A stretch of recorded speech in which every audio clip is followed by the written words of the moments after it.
Hi, my name is Judd Apatow, and I feel very needy about being Conan O'Brien's friend.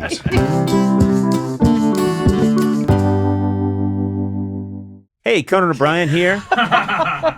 Listening to the highly unedited, just off-the-cuff Conan O'Brien Needs a Friend. We never stop and start again. No, this is definitely not a restart. No, Sona, not how at are all. you? You doing good? I'm great. And get it right, or we're going to have to do it over again. I am doing great. Thank you. And how are you, Matt Gourley? I'm good, thanks. Hey, What's I on have your something mind? off the cuff. We haven't talked about this I was going at to all. get you there. You don't have to cut me off and say, hey, I've got something. I was going to get you there with, hey, what's on your mind? No. On a recent episode, we talked about having a listener in high school that was listening during high school. And then Adam had mentioned that he knew someone that was in 7th grade, Giles, that listened. But we now have beat that record. A friend of mine, Jeremy Connor, has a son named George who loves the show and is 8, started when he was 8, is 9 years old now, and listens to the show and would love an autograph. Would you mind signing this poster? I'm not signing that. You have to. No. I want some scratch. I want my payday. He's 9, but he started listening. Oh, well, when he was 9. That's 8. when the real cynicism kicks in. Yeah. But this is for you, George. Thanks for listening. Yeah, of course. This is so nice. I love that I'm doing this. It's nothing more exciting to listen to a guy sign something. Scribbly. You can watch it on YouTube. What's that? You can watch it on YouTube. Yeah, okay. Squeak, squeak, squeak. It's also very fascinating to watch someone sign a poster. And to hear someone comment on someone signing a poster. Well, there we go. Yeah, that was good use of our time. Listen, I don't understand how a 9-year-old, what will they connect to? We don't have any listeners over 14. Oh. That's not true.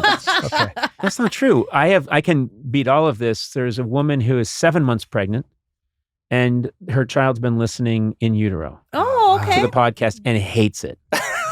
Loathes it. Kicks a lot. Yeah. Kicks a lot when you're listening. I'm just trying to imagine. My friend Jeremy was saying that when this podcast gets edgy, it still has a kind of innocence at its heart. And he felt that that was okay for the child. I think maybe that's it. But that might have been negated by the recent D's Nuts Milk Them Titties episode. We did do a lot of, you know what? Yeah, but you can appreciate that on 2 levels. Yeah. I used to watch the original Batman series with Adam West and just appreciate it on the crime fighting. I didn't when they were making jokes about, politics and things like that, I didn't pick up on any of it. I just loved. And then years later, me too. I got all the great dry humor and great references. I picked up on that much later. I think that's how people listen to our podcast. You can listen to it on this very friendly crime fighting level. And then there's all the nuances that we pack in here. What you're saying is people should do a re-listen to find the onion layers. Yes, and they should listen to all the new ads that we place in there because there's dynamic ad insertion. Talk on that. Yeah, talk a little bit more about that process. Okay, you know what? This is really interesting. This is an idea I had. That? A lot of people think I don't really know how podcasts work, but my idea a while ago was, hey, we should have dynamic ad insertion. And what is that exactly? Well, it's when you have a dynamic insertion of aforementioned ad. And if you could just to kind of expand on that a little bit. Well, sometimes there's something that doesn't have an ad in it. And if it does have an ad, it's kind of flaccid and not moving. So I think, it should be moving or dynamic, and it should be inserted. So it's inside. And that's how you explain this to the people that put it into process. Yeah, I did. I called up some audio whizzes. Adam, jump in here for a second. Aren't I correct? No, don't jump in here. I'd like to hear you keep going, actually. Why do you need Adam? I'm actually you don't still need Adam. reeling from the fact that you said dynamic ad insertion just off the top of your head. I'm when you impressed. put the chip in, when you put the Sirius XM chip into my head, that was one of the words that was readily available. Okay. It's a dynamic ad insertion. Right, yes. It We means, covered that. Yeah. Listen, if you can't handle what I'm saying or you can't understand it, don't attack me. Yeah. I'm telling you in a very authoritative way that I had an idea about 2.5 years ago that ads could be been around for inserted about dynamically. Close to 10 years, probably. No, but okay. not the way that we're doing it. Okay. My idea was that it could be, what's a good word for constantly changing, always in motion, dynamic. Okay. And that it could be put into something, which would be, I don't know, inserted, and that you could use it on an ad. I started that idea. Remember this? All right, like it was yesterday. I called you in and I said, I've got 3 words to say to you, dynamic ad insertion. You freaked out, and then you left the room, And then the next thing you know, we were doing dynamic ad insertion. We were the first to do it. I do apologize because you've clearly demonstrated your knowledge on this subject. Mm-hmm. It is a way that people can have their ads dynamically inserted. And it is one of the reasons that I think, this podcast used to make about, I think it was $300 a year. Yeah. But after dynamic ad insertion, we now make more than the gross national product of many countries throughout the world, including Switzerland, and countries that border Switzerland. Yeah. That I'm would be still I can't believe that you even know that you even think about dynamic ad insertion and you actually understand how it works. For you to amazing. say- I've never seen Adam so excited. I know. I'm He's really happy. He's really happy. I am. I remember the day I came in and I said, if we're using microphones, I want them to be Shure microphones. Why Do you remember did that? Just take You some time just checked it. to look What are you at talking that. about? Also, it's here too. Yeah. Yeah. You said that. I remember you saying that. I You're like, wanted guys, that. let's What was sure the it up, what was the everybody. model though? Yeah. Like, Sure, that what you model? recommended? Well, it's interesting. What I wanted was I wanted it to be in this shape. Remember that? And I drew the shape for you. And did these mics need a preamp or no? Well, I said as long as it's an SM7 B or 8. I don't have my glasses on. It's a B. What's that? It's a B. Well, I said B or 8. Right. Because the 8s are fine, but you really want the B. And so once I knew that we had the Shure and that it was an 8 and not a B, I was like, we are ready to go and we should have dynamic ad insertion. Yeah. And what I've done is I've created many platforms, and these are trilingual, quadrilingual, quadrilateral. We have achieved a new level, These are actually dynamic microphones as well. So dynamic. and I've had this mic inserted. My Excuse me. point, And Excuse it's me. made in Mexico. and you know what? We just lost our 8-year-old Hey. viewer. Oh. Parents took the, Oh, you think we just lost them now? yeah. I think they tuned out a minute ago. I don't think so. Like, I think when it- you said dynamic ad insertion. No, if this kid's had a lot of chocolate you're- milk, he's revving. You were kind of sexualizing it too a little bit. Well, that's too. the thing I was commenting on. Apologize, Yeah. George. I apologize, Jeremy, Giles. I don't think children should be listening to this. I don't know. I don't think anybody should be listening to this. You know, You know what? We finally agree on Yeah. something. Yeah. I watched Pulp Fiction when I was 12 Yeah. in the theaters with my parents. I watched the movie 10 when I was about 6 or 7. What? Yeah, I know. Can you believe that? Oh, yeah. But No, I I can't. learned a lot. Oh my God. Oh, Bo Derek. Running on the beach. Pure cinema. Remember the movie 9.5 Weeks? Do I remember it? I watched that when I was 47 years old. Still a little Fucking- early for you. Oh, I didn't know what was You happening. were so uncomfortable. lying together? What's happening? And my wife was like, she was busy with the kids. And she was like, no, let me explain. Why are they in bed moving? Why is their nap so wet? Oh, what did you do that for? You I always don't know. go too far. I don't think I did. gross, Do you know guys. anything about going towards the line? You just Yeah. jump right over. Yeah, that's not I cool. call them like I say. You. This is a clean podcast, sir.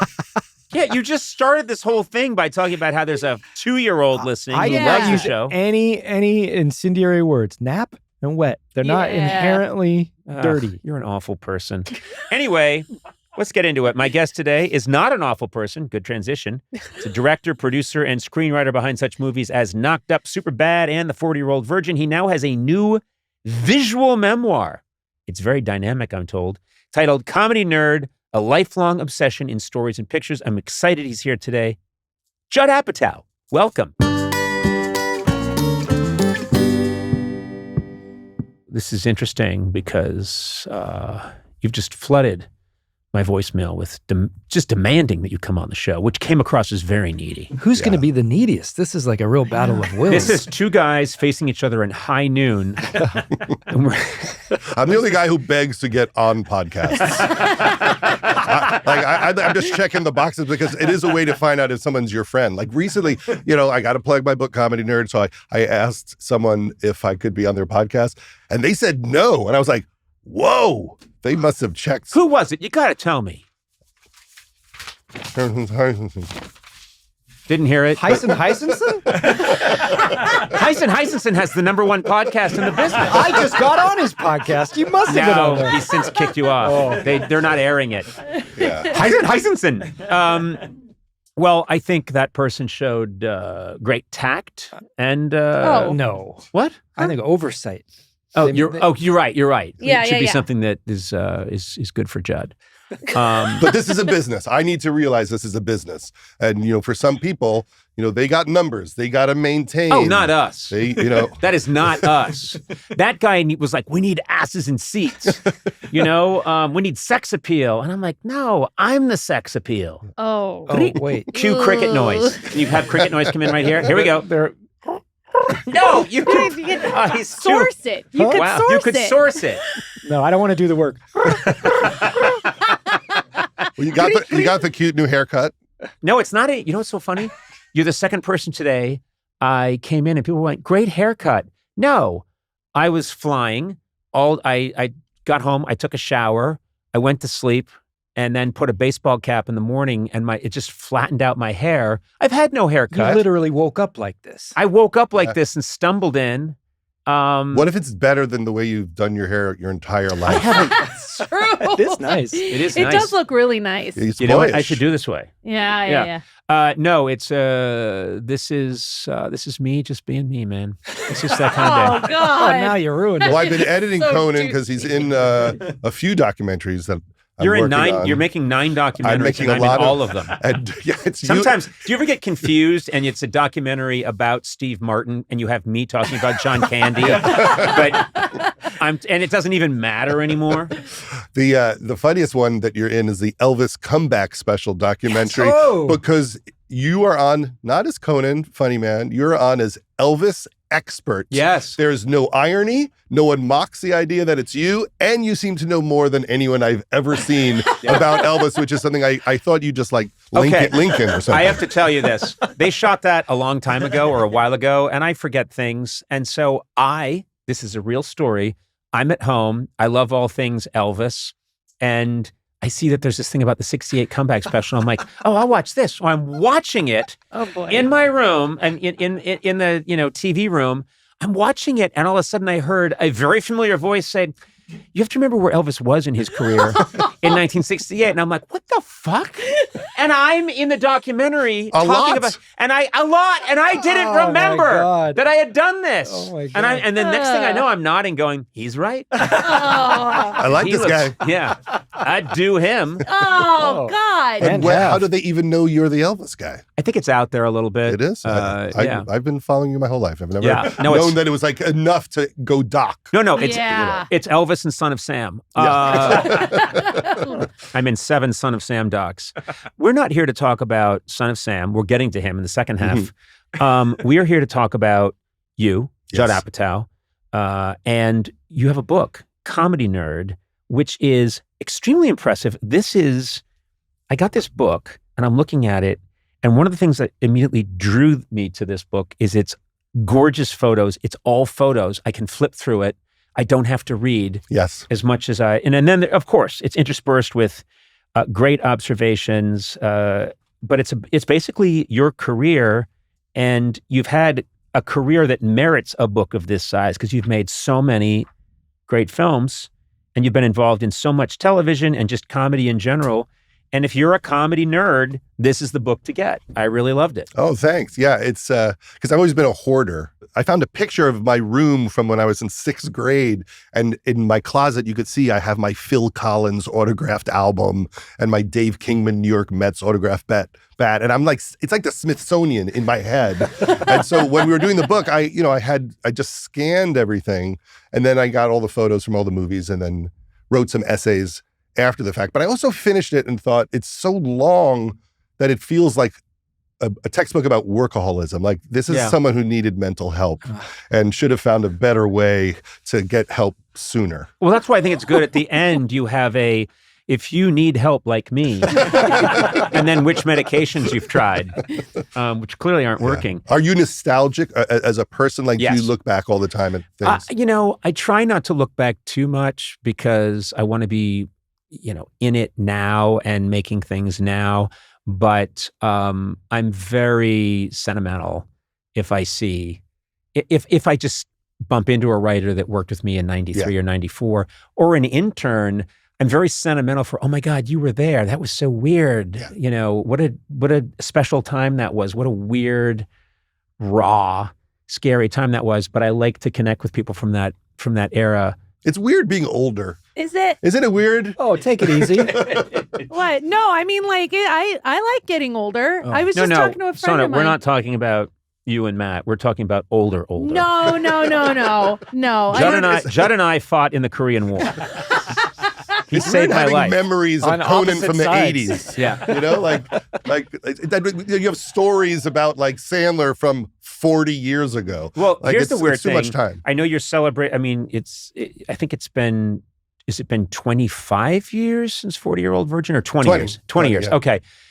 I mean, that feels weird to me. Yeah. When that's 20 years ago, and I've done the math of, if some, I don't know, this is a hard thing to explain. It's not that hard. I'm just inarticulate. I remember when I was in college and I was working on the humor magazine, and old grads would come back, and I'd be like, oh my God, these fossils. And I would say that to their faces. I would say the Natural History Museum is down the block. But I've done the math, and I realized that if I showed up now, it would be the equivalent of someone showing up when I was in college who had been drafted in 1941. I mean, it's like the same. For real. And I cannot accept that. No, it's like just by being older, you're creepy. You know, like if I just go into a dance club and do nothing but stand there, Yes. people will call the police. You just being on an elevator is creepy. Yeah, You on an escalator, creepy. That is the best. That is such a great observation that you don't have to do. It's not, oh, he's hitting on a 20-year-old. No, he's standing there. It's the less you do that's creepy. And he's drinking a glass of water, and it's creepy. He won't blink. Yeah. it's like in New York. There's a park for kids, and there's all these kids like little rides and stuff on it. And there's a big sign that says you're not allowed in the park without a kid. Oh, yeah. And so if I just walk in there, I'm a creepy person. I'm not allowed to enjoy the joy of children. A creep walking around with a ventriloquist dummy. Get out of here!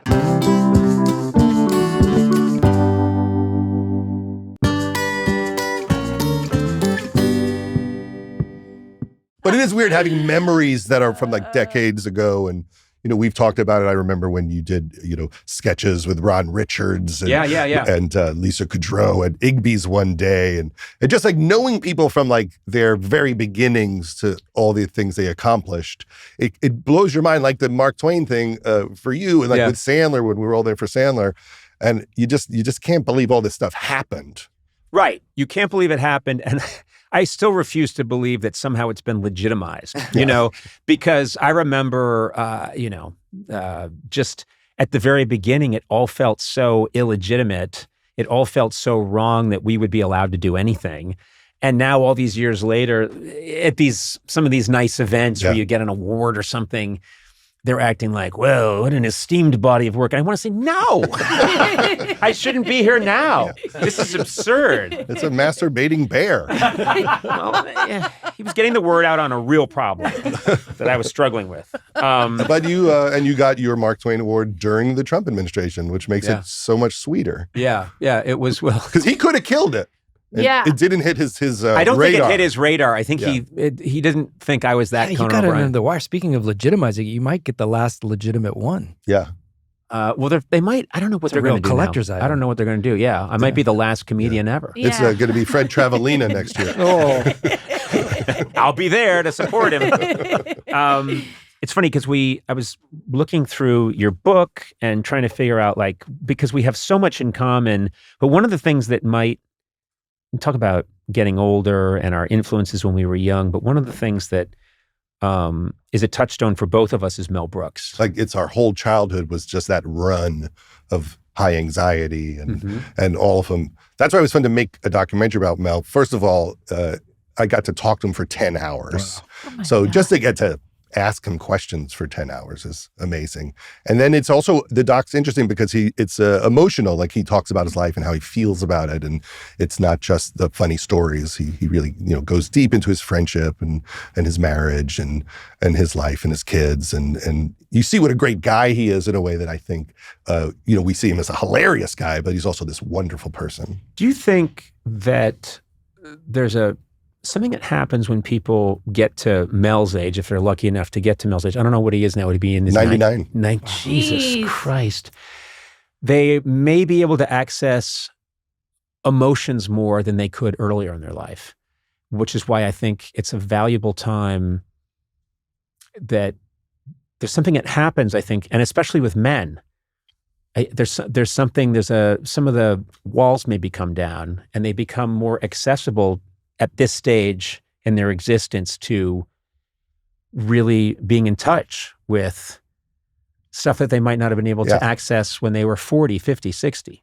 Even in the doc, he talks about living through the Depression, which is wild. That when he was a kid, his father died when he was really young, and he just talks about his aunt took a job in a factory to help take care of her sister's kids. Yeah. And just him talking about what that meant to him, because he really had to work in like in the what was it called? The schmata business. The garment. The garment industry. Schmata. Right? Yeah. Schmata. Yeah. And he talks about it's a miracle that's not where I landed up. The fact that I had this career and didn't just go into the garment district is incredible.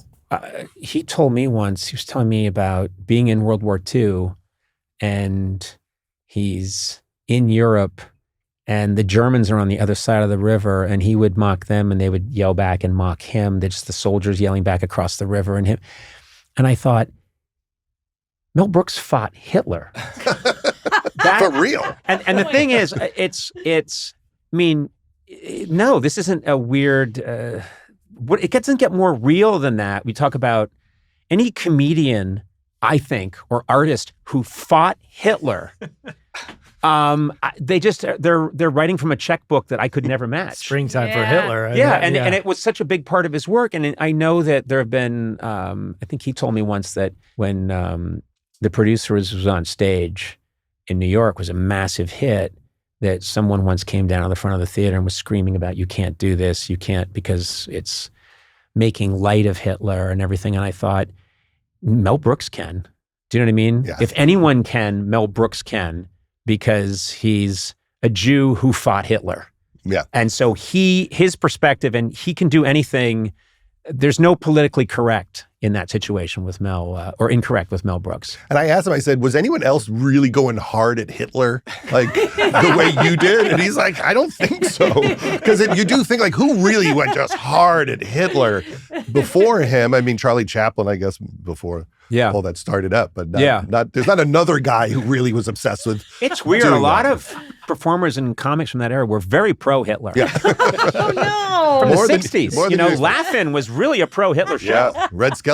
Oh, my God. He's going to get us sued by an estate. I got sued by Red Buttons once because we did something in the very early, like the first weeks of the late night show. We did some Clutch Cargo, and we did some reference to, Red Buttons.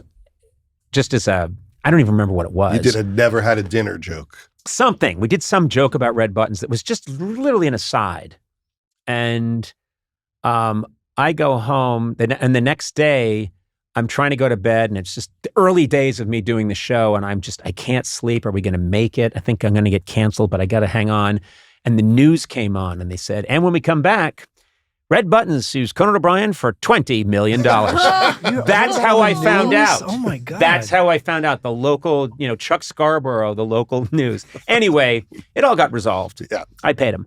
My grandfather produced a Red Buttons album. Oh, my God. And so when my grandfather died suddenly of a heart attack, I was like 16, and I'm at the funeral, and I'm just crying so hard. And in the middle of crying, someone walks over and goes, Judd, this is Red Buttons. And as like a comedy nerd, I was just like, Red Buttons. And he sued you immediately stopped crying. Exactly. Red Buttons. Mel, and how is Mel? I have to ask you. The funny thing about Mel is his memory, short-term, long-term, could not be better. So much better than mine. Like, mine is so bad. Like, I'll go to leave the house and get in the passenger seat and just sit there. You know, like I'm all scrambled, like it's already happening. Right. And Mel, he doesn't reach for a name from the 50s. Like he's just incredibly sharp. So it was a great conversation because he really can look back at 100 years and tell you about everything. That's nuts. Unbelievable. That's nuts. And he's still crazy funny. Like if he wants to be, he's right there. I remember me and Bill Hader went to visit him years ago, and then at the end of it, he goes, "Come again, but not soon."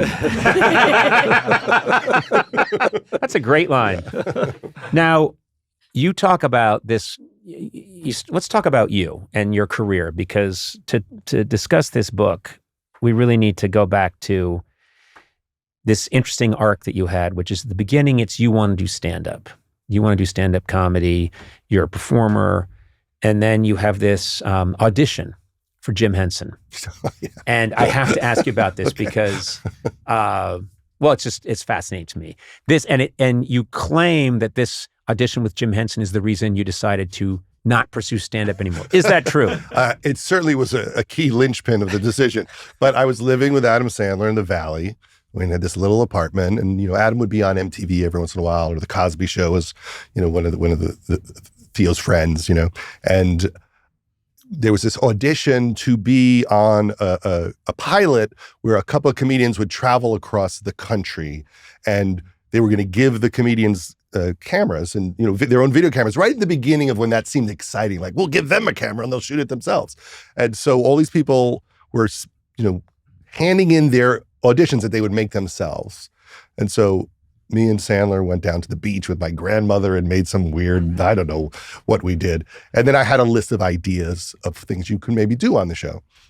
And I find out later that I didn't get it, but then they say to me, but he'd like to buy all your ideas. And then they said, but he didn't want you because he thought you lacked warmth.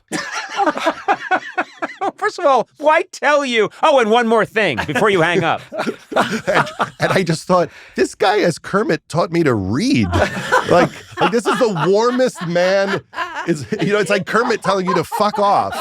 That's so great. But in a way, I think he was right. Like I was probably like repressed and self-conscious, and like he was smart enough to go, like I could feel it when I was around Sandler or Jim Carrey as a kid. Like they are just way looser than me and just charismatic, and I'm just like in my head. So I think it hurt me because I'm like, he got me. He knows I'm too shut down right now.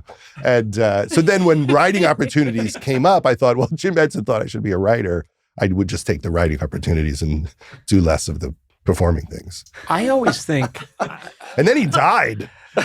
Yeah. Like not long after that. So I'm like, before he could take it back. Yeah. I was so upset about it, and I'm just like, oh God, what does he know? This jerk. And then they're like, he's dead. I'm like, oh, like he's the most important person in a young person's life. Sesame Street. I mean, I put in 1 billion hours watching it. So also, yes, he sounded like Kermit when he spoke, which makes it even worse because it's Kermit saying you don't have warmth. You don't seem like a warm person to me. You lack warmth. Yeah, you lack warmth. You're just not warm. Fuck off and die. Yeah. Go shine your shoes, you mutt. I didn't get to clean it up with him later. I'm fascinated by the leap to directing. What made you think, oh no, I will direct? Well, I went to college and studied screenwriting and took some directing classes, and I was just so terrible. My films, I mean, if I think about them, I won't sleep at night. About that, I showed them to people. Yeah. Like I couldn't even believe that the two pieces of film you would tape together, that you would see them and it would like change images. I was like a 4-year-old, and so I lost confidence in my ability to do it. I also had an irrational fear that I would get the eye lines wrong, and I would cut a movie together and everyone would be looking in the wrong direction. like that probably made me not do it for 10 years, was an irrational fear of eye lines. It is a real problem in your films. I've gone back. Even your biggest hits, no one's looking in the right direction. It's very distracting. I mean, and even now I don't know what the lenses do. I always have to like hire like Janusz Kaminski to shoot it because I'm so bad that I need like a really smart person. So I delayed it. When we did the Ben Stiller show, I never pushed to direct any of the sketches. I just was so afraid. And then I was working at Larry Sanders, and then one day Gary Shandling literally just walked in my office and goes, "You're doing next week." Great. Off of nothing. Great. No conversation. He threw you into the deep end of the pool. Yeah, like immediately, and came down to set and helped me and was so helpful. Yeah. And so that was the first time that I ever did it, and I just had to figure it out. And then we did Freaks and Geeks, and I did a bunch of those. Yeah. And a bunch of Undeclareds. So your confidence is growing. Yeah. But once you start working with a huge budget and it's a movie, how terrified were you with what was your first directing experience in a movie? Well, I just worked as a producer on Anchorman. Yeah. And that was McKay's first time directing a movie. And so it was really fun to be there and watch Adam go through the experience. And Adam was very improvisational. And so in addition to this amazing script he wrote with Will, he was doing what Stiller was doing, which is a lot of like playing in addition to the script. So when we were doing the 40-Year-Old Virgin, I thought, okay, I'm gonna do that. Even with the dramatic scenes, I think there's something good could come out of riffing. But I remember like 2 days before we were gonna start shooting, I was just really nervous, and it's also Carell's the lead. So I'm going like, I think this is the guy. Yeah. And I watched a TV show that Steve was on, like a sitcom that had been canceled, and they were burning off the episodes, like a terrible show. And 2 nights before we started shooting, I just watched an episode, and I watched Steve, and I went, oh, this could be that bad. Like, if I don't do a good job, I could make Steve look so bad, because this show made Steve look bad, and Steve's a genius. Yeah. And it really like scared me to my core. Like, oh, there's a way to really be a terrible director. And so I just shot so much footage, like 1 million feet of film. I had Steve and everybody improvising for hours. The crew hated me. They were so bored. Like it was the crew from The Unforgiven. It was literally Clint Eastwood's crew. Oh my And guess God. what? Clint Eastwood famously is a one-take director. Oh my Do a God. take, and he has famously like, well, it's 5:00. Everyone go home now. They love Clint, and then you come along. Yeah, and That's I'm like, fantastic. and I'm doing like 3 hours of improv on like Steve peeing with a boner. Yeah. And the whole crew would look at me like, I can't believe this. And the DP, when he saw the finished movie, he just said to me, oh, now I see what you were doing. But they really did look annoyed, and that kind of made me scared. But I just thought, I just have to go into editing knowing that if it's not working, I have other stuff to fix it with. It's interesting. Whenever someone has a great success, they can actually send the wrong signal to other people. And I think one of the things you did is you made these terrific movies.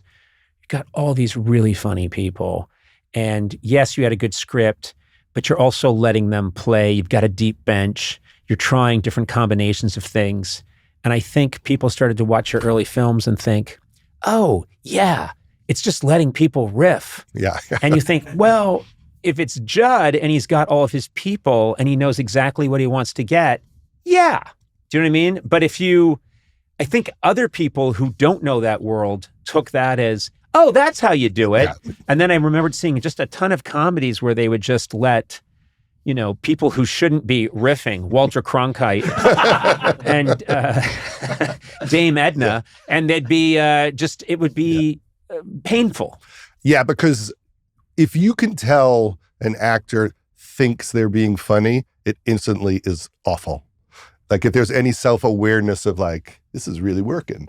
And so the cockiness of doing improv well, even if the jokes are good, like takes you out of the scene. It only really works if people are so deep in character that when you're in editing, it could seem seamless, almost like a documentary. Like when it works, it's like, oh, this was like a documentary of peeking in on people. And when it doesn't work, it looks like someone thinks they're hilarious. And then that creeps you out, like you can't have that. I recently saw one of the Pink Panthers, which are my touchstone movies, Peter Sellers, Blake Edwards.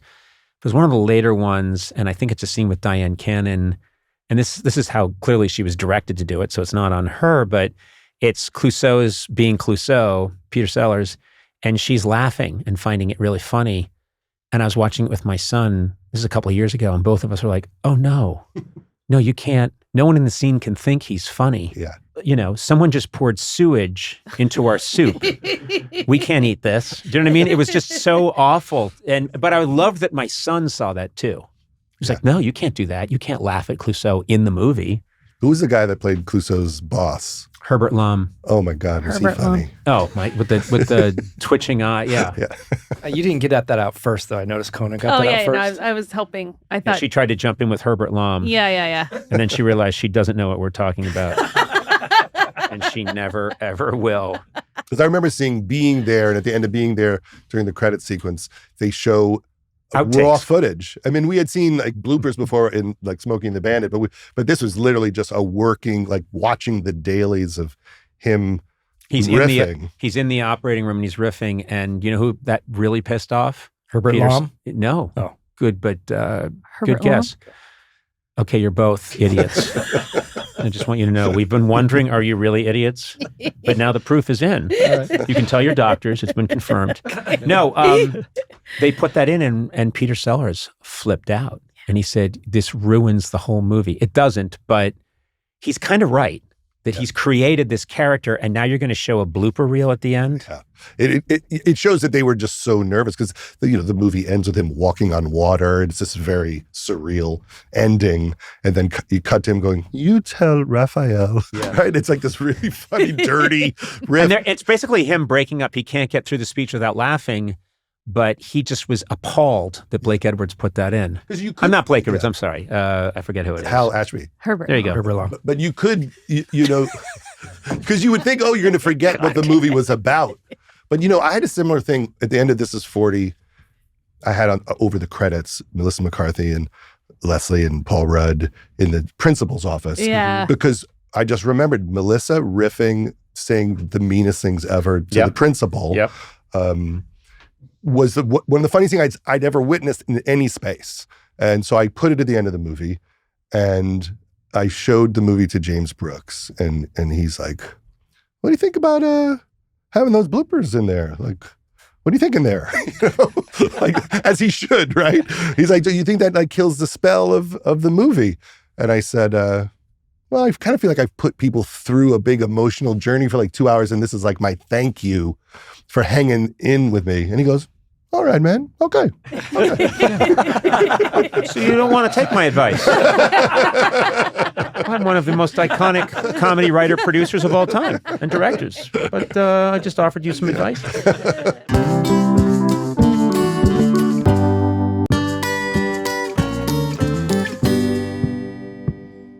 Now, you talk about Comedy Nerd is the title of your book. And this is interesting because I didn't even know I was a comedy nerd when I was a comedy nerd. And now in retrospect, I see I was a comedy nerd. You were aware when you were a comedy nerd that you were in fact a comedy nerd. Yeah, because I think people were into like sports, and I like how you said sports. Like you're describing some inert gas out there in the end of the universe that no one's ever seen. People were into athletics. Could I be nerdier? And so the idea that I had found something that was just mine, because no one else cared at all. I mean, even with Saturday Night Live suddenly coming on the air, it wasn't like there was anyone who liked it like 5% as much as me. But I also thought, it's cool that I have a hobby that no one else has. And I also really liked the fact that no one liked it. And I also thought there weren't many people in the country who cared about comedy. So even as a little kid, I thought I could get a job. There's only seems to be about 100 people doing this on Earth. Maybe I could slip in if I really care about it. And you were living where? You were living on Long Island. Yeah, okay. It's had you ever seen famous people when you were a kid? Because I had no exposure to any famous people, and that fueled my belief that this is something that couldn't be attained if you lived in Brookline, Massachusetts. Like, no, you can't do that. Yeah, that's a different universe. I had the opposite. My grandma was buddies with Toady Fields, and she was like legendary comedian, just so funny, and she. She was kind of like a Joan Rivers self-deprecating comedian. There's a really funny clip of her on YouTube on the Mike Douglas show. And the other guest is Gene Simmons from Kiss. Oh, Jesus. Perfect. And she goes, wouldn't it be funny if we found out that you were just a nice Jewish boy under that makeup?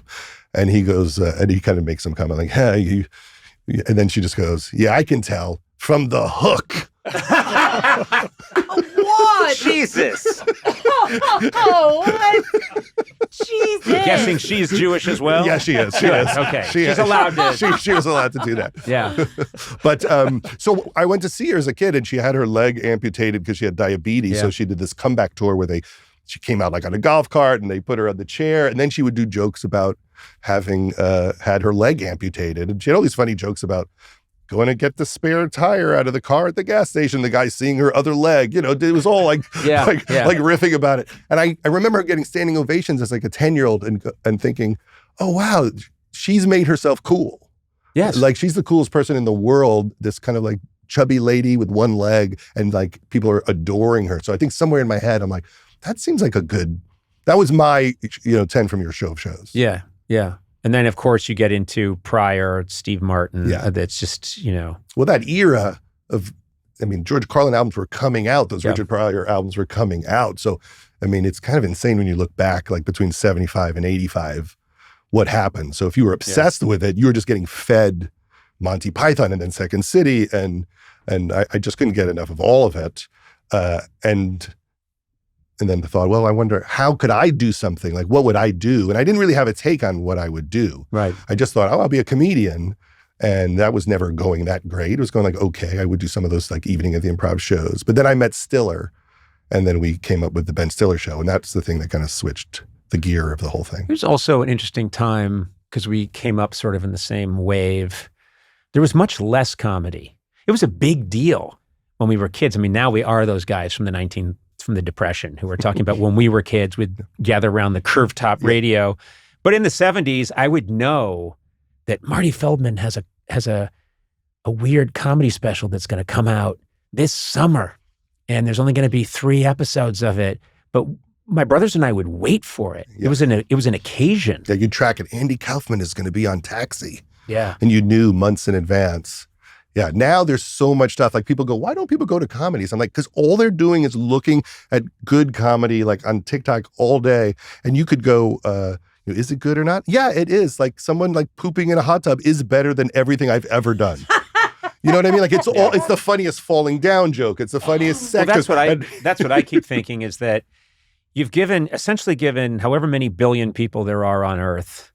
And you know the answer. Herbert Lom. 8. Herbert Lom. Yeah. Yeah. There are Herbert Lom many people. 8 billion. Okay. 8 billion people on Earth. And let's just say, I don't know, let's just be kind and say 4 billion of them have a phone that can record, or 5 billion have a phone that can record video. They're constantly, if you've got that many people out there, if one of them is going to beat any professional comic mind because they were actually shooting their grandmother when a lightning bolt hit her and her wig went flying off and landed in the soup. And then they put a funny song to it. Yeah. That's never going to happen to that person again, but they have put that out into the universe, and you look at it and you go, oh my God, it's the footage you've shown me of the mascot slipping the guy on falling. And it's so, and I think I could get Judd, I could get all the funniest people I know. We could work really hard. None of us are going to come close to mascot slipping on the ice while they're trying to interview him. It's just so funny. And the person who shot that will never do that again, but it doesn't matter because there's a couple of billion other people out there who are going to take a shot. And we're competing against that. That's why I think like one of the things people like best from my movies is Carell getting waxed. Because it is the equivalent of a YouTube video of just watching someone being abused. As soon as it starts, you're like, oh, geez, this is real. I could just see it. Like the audience, we didn't tell them it was real, but they literally could just know. Feel it, you know? Yeah, you know. Yeah. That's why like Jackass is the funniest thing ever. Yeah. You know, you just have to stop thinking you can compete with it and then just muddle along. I'm determined to do a better stunt than anyone on Jackass, and I'm going to do it too. Yeah, you should. Later. Conan O'Brien died today. Oh. If you just want me to punch you in the nuts, I'm happy to do it. You mean again? We could take turns. Okay. Do you have the ability to be sentimental and really attached to just like all the experiences that you've had in your career, or have you worked on yourself? Because a lot of people can't. A lot of people are just, they stay in the moment and, oh, I got to make this work. And I know that you work on yourself a lot. You read a lot of self-help books. And is this something you're working on to like trying to be able to access, I'm so lucky, I can't believe I get to do this, all that kind of stuff? I think, you know, my parents never talked about anything with therapy or religion as when I was a kid, like nothing. They didn't bring it up. Although my dad did, when my parents were getting divorced, leave out a book of that was called Growing Up Divorced, like hoping I'd read it. So he just left it on a coffee table. And then literally his way of helping you was just homework. Yeah. So we never talked about all the pain. And then one day, like 3 years ago, I mentioned to him, like, you know, you never talked to me. The only thing that even ever helped me is I found this book in the house and it was a little helpful. He goes, yeah, I left that book out for you. And I'm like, you left it out? Yeah, I hoped you read it. And I'm like, well, you didn't ask me if I read it. Like, you didn't know that I read it. Yeah, but, you know, it got moved. It was in a different spot. This is what passed for a real heart-to-heart in our era. I think when my mom was pregnant with my youngest brother, someone left a book out that was called Mommy and Daddy, you know, are having a baby. Yeah, I remember that. And I one. remembered when you get to the crucial part of how the baby was created, it's a drawing of the mommy and the daddy lying in bed with their covers up to their chin, looking straight up at the ceiling, smiling, and it just says, Mommy and Daddy had a nap. And you're like, they get to the crucial point. That is how your family does it. I know, though. exactly. Well, that is how we do it. I have a very traumatic story about that book. Because that book was called Where Did I Come From? And it was like funny cartoons of like a sperm in a top hat, you know, and then they would say, you know, an orgasm is kind of like a sneeze, but different. Yeah. And then it would comes show out not your nose, but your dick. Jesus, book. They had like the mom naked with her boobs out. It was like, some people call him jugs, some people call him titties. And we're not talking about the same book. My book had none of this. Okay. So I would remember a sperm with a top hat. So this was the book in our world. And my friend had the book. And I was like, literally like 7 or 8. And I'm like, I need more time with that book. And so I steal the book and I take it home. And then my mom sees my knapsack. She's like, what's this book? And I'm like, oh, I took it out from the library. She's like, well, there's no library card thing there. I'm like, I don't know. Maybe they didn't put it on that one. I don't know. Then she's like, you're lying to me. I'm like, I'm not lying to you. That's where I got the book from the library. And, you know, so then she's like, well, when your dad gets home, we're going to have to deal with this. Oh, boy. So, you know, and my dad comes home and he's just like, don't be a liar. Don't be a thief and a liar. Yeah. And so my family didn't have the instinct to go, I think he wants to know the facts of life. Yeah. He wants to know. They are pursuing the wrong avenue. Where did the book originate? No. He's clearly crying out to learn about sex. Yes. But bookstore or library? Stolen or borrowed? I never left it out for you in silence. It couldn't have. So my dad comes home and then like I like getting like a spanking. Like, I'm going to give you a spanking. And I'm like, I didn't steal the book. And they're like, just say you stole the book and we won't spank you. And in my head, I thought, I will never admit it, ever. Like I literally like had an idea, like never admit it, no matter what happens right now. And I just like took this like spanking. Oh, you'd be a good and spy. then my parents start like crying because they can't believe I'm so crazy that I won't admit I stole the book. And I'm like John McCain in the Hanoi Hilton. You know, like, and then to compare your experience with John McCain at the Hanoi Hilton is treason, sir.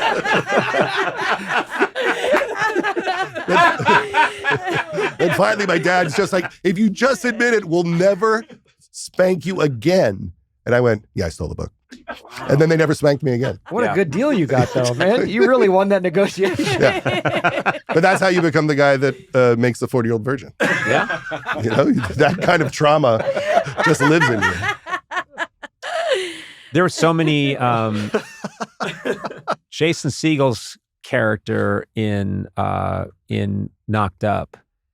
That I remember having that moment of seeing that in the theater, and there was so much I loved about that movie and still do. But his character, the way he talks to Katherine Heigl and says like, talking about her body, and he's actually being quite warm, but it's also he's not. I don't think he's crossing a line, but he's on a line and he's kind of crossing it. It's douchey. Well, but the other thing too is like he's just so, and because he's so lovable and sweet, he's the perfect guy to do it. But I thought, oh, this is new ground. Like I haven't seen anyone do this guy before. I think he said, "I see the milk came in." Yeah. Right? Wasn't that one of his lines? Yeah. Which if someone said that to me, I'd be horrified. But I'd also be like, I'm impressed that you know that. Oh no, he knows so much about what a woman goes through. And he's saying it with such empathy that you have to remind yourself he's a guy. He couldn't. But I mean, Well, it was funny because when we were shooting Knocked Up, we had gotten canceled with Freaks and Geeks and Undeclared, and I felt really bad because I thought all these people are so great, and we keep getting kind of crushed by people. So when they said okay to Knocked Up, I'm like, oh, I could make all of Seth's friends, everyone I think should be a star, right? And just like, and in one movie, if I can make them all funny, then they all can like work and do cool things. And so everyone was very aggressive, so it was almost competitive on set. I would even sometimes have two people do the same scene and go, hey, let's just see who does it funnier. Like it was kind of not even nice. Looking back, it was gladiator days. Yes. And but everyone was a lot of high energy. And then Siegel was doing this kind of mellow, douchey guy. And I remember thinking, I don't know if this is working, but I'm going to just go with it. And then I got into editing and I realized, he had countered the vibe of everyone else, and everything he did. He's playing a different part of the guitar neck. Yes. Like he's in a different register completely from everyone else. Yeah. Which is fantastic. Yeah, no, so funny. Jason was always the funniest to deal with, like on Freaks and Geeks when he was miserable and in love with Linda Cardellini, and you knew if you asked him to sing Lady to her and make her cringe, he just was so hysterical doing it. And he really is that sweet when you hang out with him or talk to him. He's got that sweetness. He can access that. Yeah. But it was funny the other night seeing Siegel and Seth at the Emmys. Yeah. Like sitting in the front row next to Harrison Ford. I'm like, I was like so excited. Something's been a fold in the universe. No, I have that. I think one of the big lessons that comes away from me when I talk to you or flip through your book is my favorite part of this whole business has been collaboration, has been the people that I get to work with who really make me laugh. And I'm always running into new people that really make me laugh and who are lovely to be around. And I think, to me, that's the great scam of this business is all these years and years and years and years. And it was my job to be in a room with Dana Carvey or Robert Smigel or Bob Odenkirk I can't even start to list it because it's just so many people, all those great Simpsons writers, and just it's madness that you get to be around these people, and it's just it feels like I should have paid for the privilege, Yeah, because you love it so much. Like I've been editing a documentary about Norm Macdonald,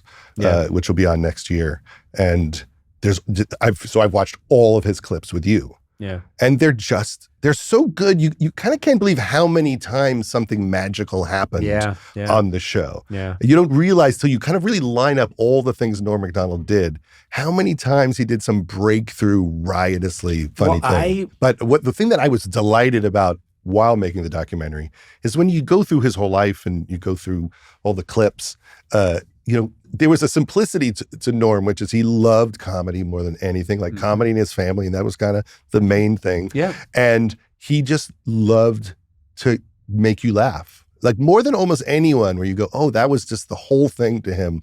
Yeah. In fact, I think he said, well, maybe it was like Jon Stewart was talking about this, and maybe I'm conflating it, but that Norm loved his joke so much that he didn't care how you reacted. Oh, that's the other thing. I mean, I remember this so clearly, Norm being on the show and being fantastic, but he had more nerve than anyone I've met in comedy.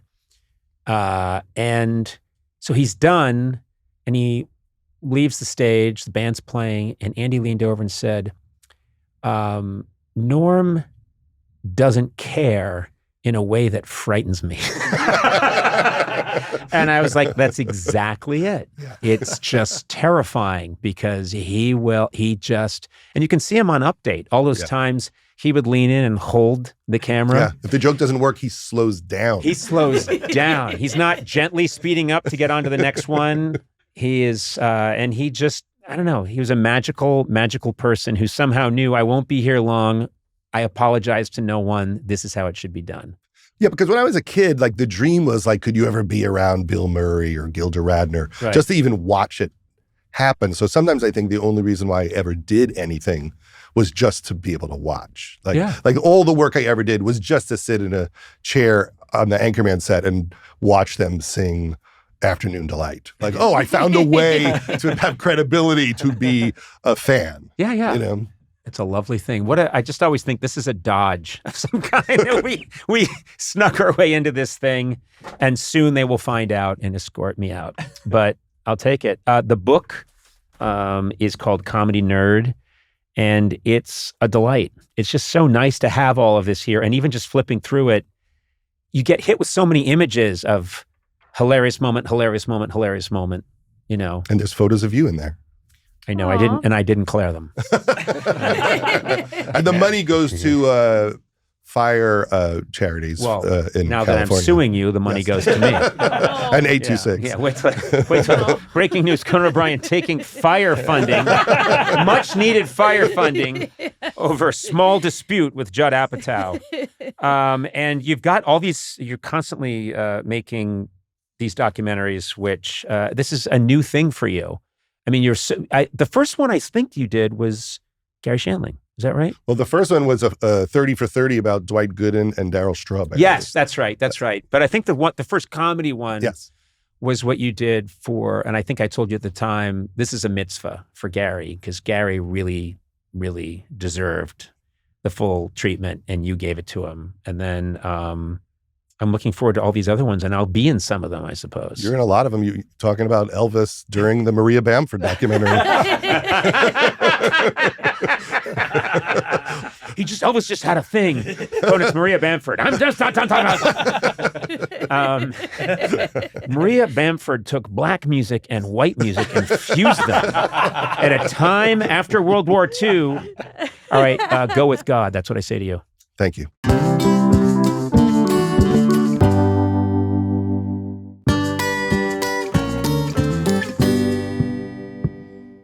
We're back. Part 2 with fake lawyer David Melmed, who works here at Team Coco. We're talking to him about music rights. We are talking. Yeah. I was going to get there. Oh, sorry, because this is a different Among episode. many other things, too. I mean, you devoted a huge chunk to how good looking he is. Unlike a certain lawyer, I don't drone on and on. Unless you're talking about how attractive he is. Well, and you're being billed. So we can talk as long as.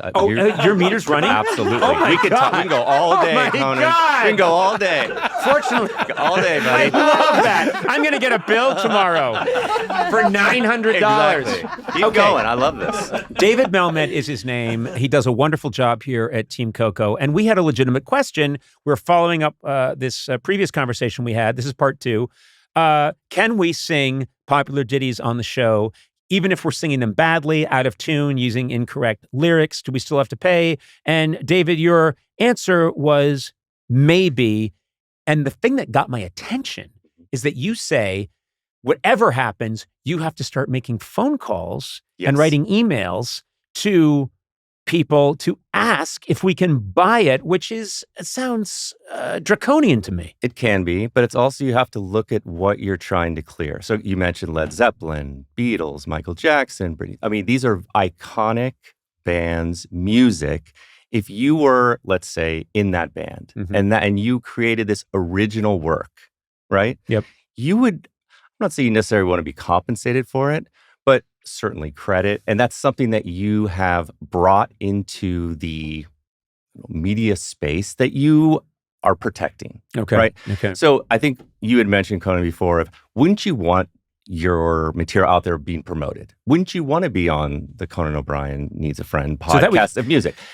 It depends on who you're trying to copy, if you will. Okay, I'll be Paul McCartney. Sure. You've called Paul McCartney because I sang a quick snippet of Let It Be.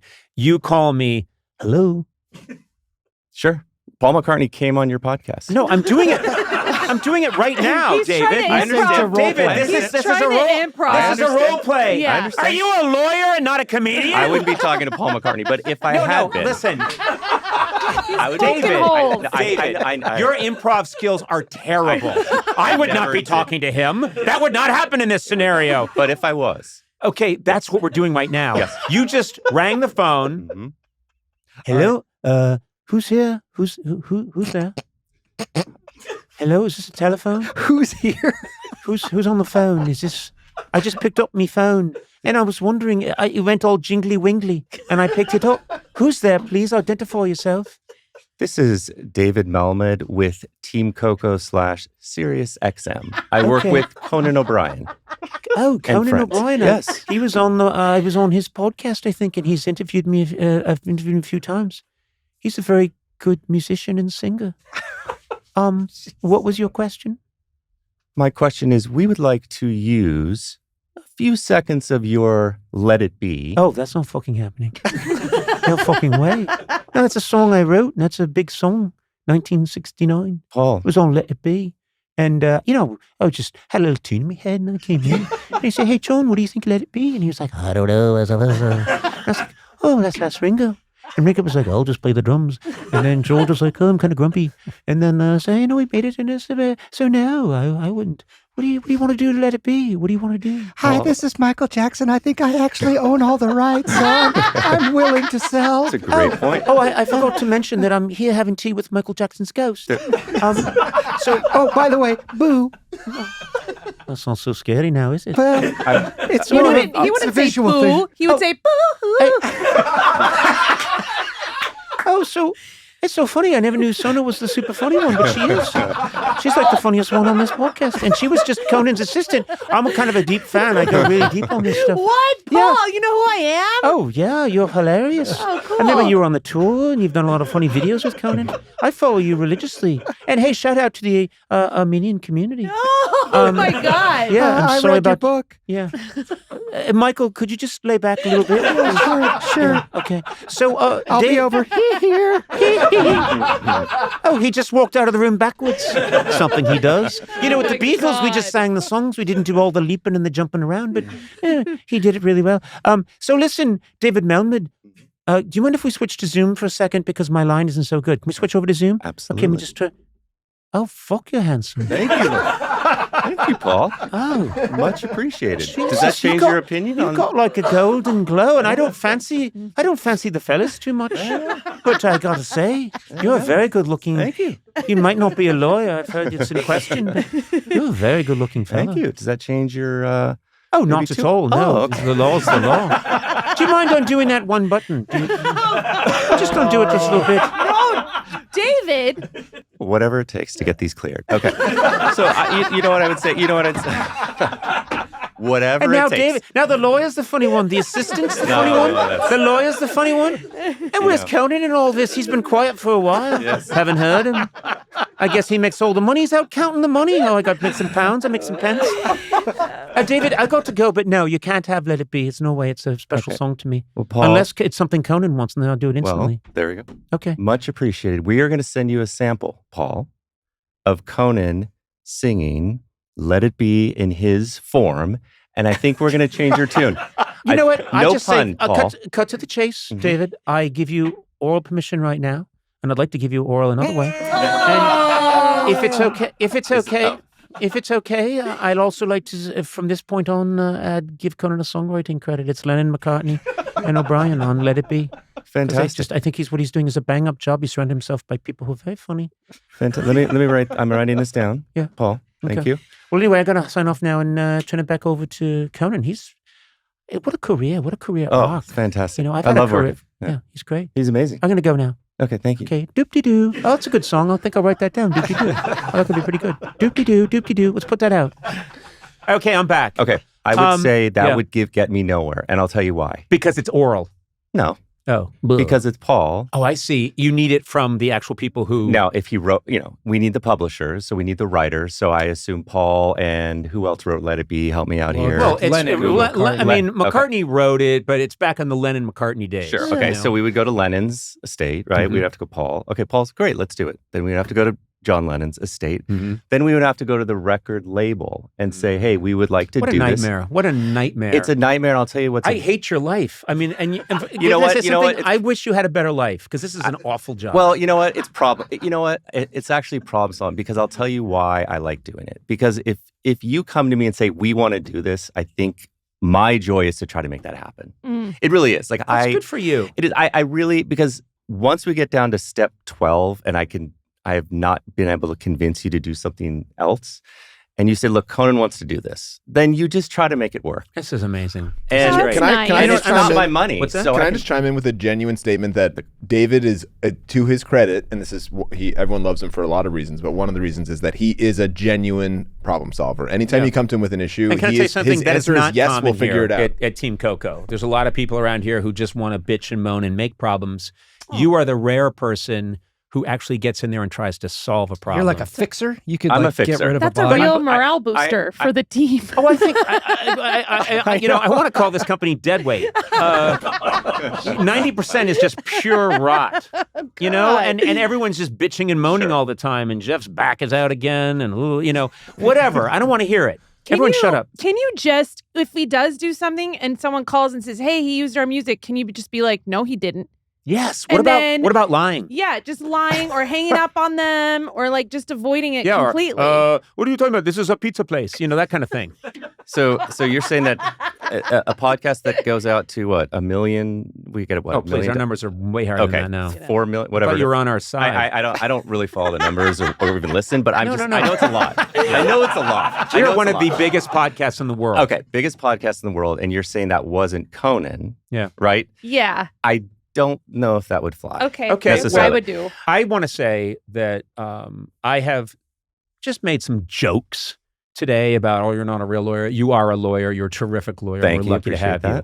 I'm going to double down on maybe the best looking guy on staff. Sorry, Blay, but he just is Jesus, Mary and Joseph. Well, thank you. I try to get on as many Zooms and meet in. It does help. Can I say the conversation. It does would help the help a conversation. lot. It does. It would help it does. a lot. Paul, Now, I don't know what's going on in your personal life. What's happening there? Conan, stop! What? You can't ask these questions. I can't ask and that. He's the lawyer. And guess what? If you don't answer me, I'll fire you. Well, what are you going to do about that? I'll tell you what I'll do with that. I actually work for Sirius XM now, not Team Coco. Yes. I don't know if you can fire me, Conan. Trust me. One phone call to Mr. Scott Greenstein. There you go. And That also means it's okay for pavement. you guys to have a relationship. That's true. That's Hey, right. if you work for Sirius XM, we can have a we relationship. can. And my personal life. Oh wait. Huh? What was I- Out of control? Out of control. David, I applaud you. I applaud your good works, your golden hue, and everything that you do for this podcast. Golden hue. He does. He's like You're a Renaissance. obsessed He's with a his man. Renaissance painting. I don't know how they let him out of the Louvre without setting off an alarm. David Melmed, our thanks to you. Thanks for clearing this up. And I Yes. guess we Clearing it up. we can't sing a song. What? I'm no closer to understanding anything. We can't do But I anything. think that's good, though. I think that's where we should leave it because we have plausible deniability. If he educates us Absolutely. too much. That's right. I consulted my lawyer, and I'm still confused. What are you going to do? Sue me?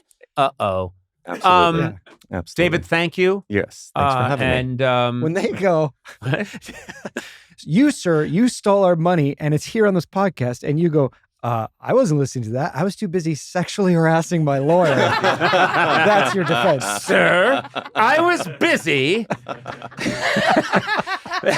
making my lawyer very uncomfortable. So you don't have a leg to stand on. And what a leg. Yeah. I didn't get started on his calves. All right, peace out, Tupac. But not going to say any of the song.